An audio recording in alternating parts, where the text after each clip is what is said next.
All right, we're rocking another optical illusion. This time I am going to do it in color, which means I'm going to limit my pencil marks. By the time I finish, it's going to be looking something like this. So I can leave that on the screen so you can take a peek at it. And if you want, you can have this in the dead center, your vanishing point. I like to leave it off to the side a little bit. I think it adds some visual interest, but it's up to you. And I'm gonna curve my lines. The more curved I have my lines, the more visually interesting I think it looks.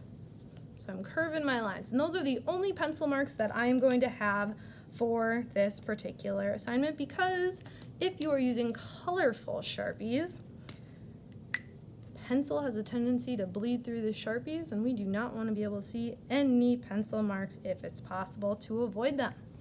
When you're doing this, you're going to have these little loops at the bottom, and they're going to grow.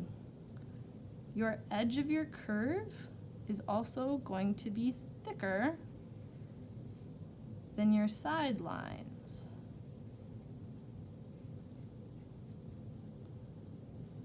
Very important that your line quality is excellent.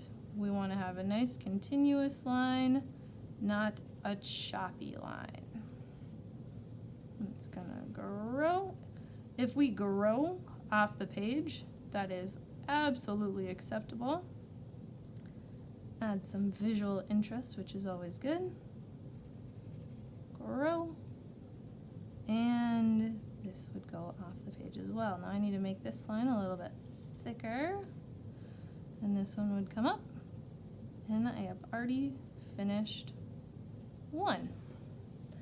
And I can rotate. Maybe I want to do alternating this time. Maybe I want to do more pink, maybe I want to do some more blue together.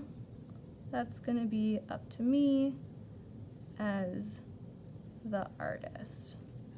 But once you're done, it's going to look very similar to this one right over here.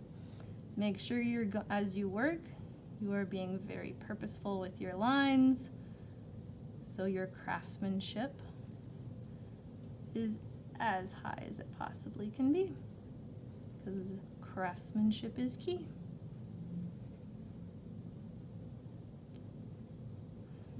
Just continue until we finish and get both sides done.